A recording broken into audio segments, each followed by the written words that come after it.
your time away from loved ones is the biggest sacrifice that you can make. Naranasan ko. Para sa akin yung partner at baby ko.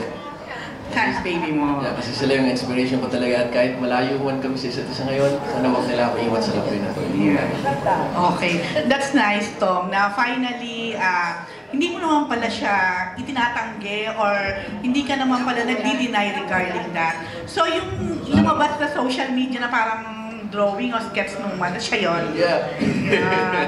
So pwede ka ba mag-share sa amin ng konti pa? Of course, congratulations, Tom, no? Thank you so much.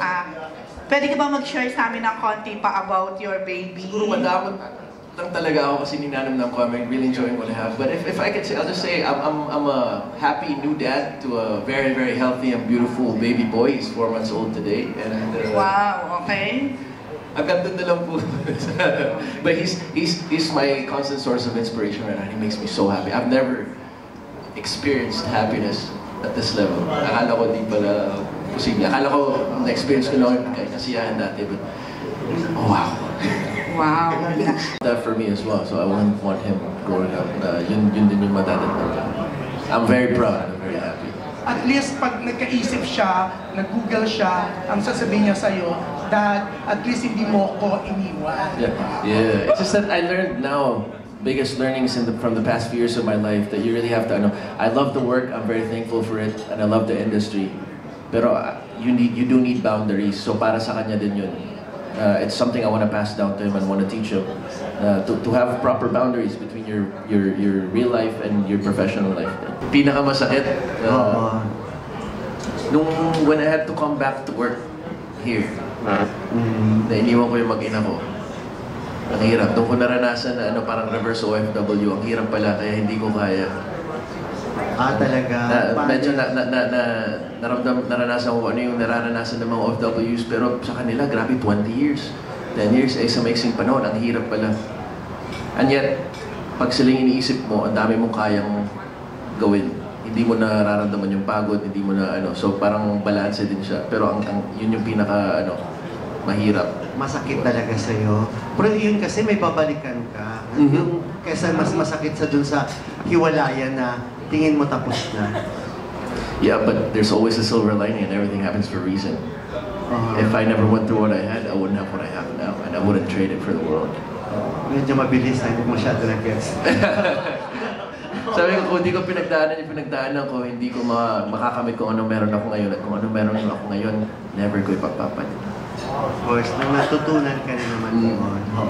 Kaya in hindsight, hindi mo na nararamdaman yung sakit. So, pinagdaanan mo yung aral na lang. Yung naitatanim sa'yo. So, ano yung nahirapan ka? Yung iwan sila. Kasi may kontrata pa ako dito na kailangan balikan. So yun lang. Other than that, everything else I've embraced. I love skin to skin, every bit and part of it. Paano na bago? Pati yung approach mo Everything I go through, iniisip ko, how will I want to teach this to him? Paano ko ituturo sa kanya everything na nangyayari sa akin ngayon, parang may filter na ng ganun, Lord.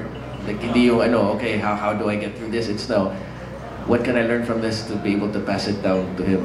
So even coming back, kasi ang sarap na, parang kontento na ako sa buhay ko dun sa Amerika, and yet I have contracts and obligations that I need to take care of here. So may part sa akin na ayoko nang bumalik sana. And yet I would like to show him that I can finish things that I've started and parang set a good example. So that's all I can do for now. So everything I do, it really is with him in mind. Sometimes the other turbulent parts of the industry you don't miss, but it is part of it, and there's part of it to love as well. Pero yung craft talaga nakakamiss, and yet nakakatakot din kasi hindi ko alam kung capable pa ba ako, what I can give. 2 years away from it, na sobrang simpleng buhay lang. Kinabahan ako, natakot ako na I would pray. That's why I was so thankful na ito yung first talaga na lengthy project that I did. Kasi I felt like I was in such good hands, and I knew if I can get through this, anything else that I come across, kung ano mong project yung may latag sa akin, I know that I'll be able to face na wala ng training wheels. Kasi nalampasan ko na sila, Direct Joey, lahat. It was such an parang amazing obstacle course, parang workshop na rin siya in a way. It's very true to life story. Yun nga, yung mga thematic stuff na napapanahon ng mga issues na nangyayari, that's given. Pero even for the love angle of it, it's a very human, it's a very real story. Yung parang kontrabida ng pelikula or the circumstances, but the characters themselves, they're very human. Kasi gano'n naman sa totoong buhay eh. Walang immune sa totoong buhay. We're all fallible, lahat tayo. May bahid ng kabutihan and sometimes we fall din, nagkakaroon din tayo ng mga falls in life.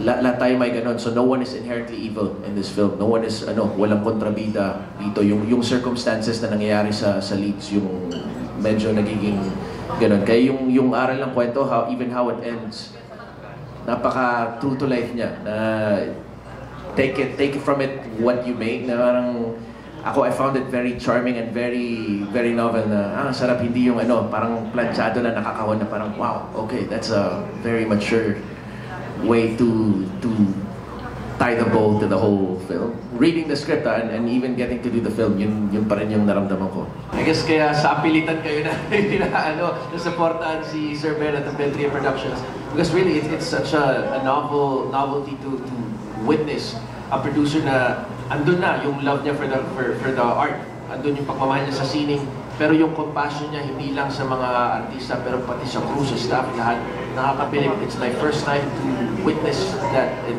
the, let's say, ilang years na ba ako? 14 years? Then si Konti pa naman pero it's the first time that I've ever witnessed a producer like him. Kaya sana gawin pa siyang instrumento ng Panginoon to touch many lives.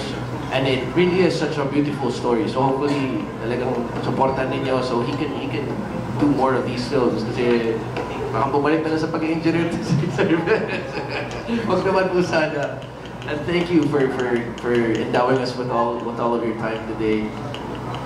I had fun seeing all of you. Hey guys, Tom Rodriguez here, inviting all of you to watch Wag Mo Kong Iwan under Bentley Productions, directed by none other than Direct Joel Lamangan, starring Rian Ramos, Lisa Darren, and myself po. Showing this November 27th. Don't miss it.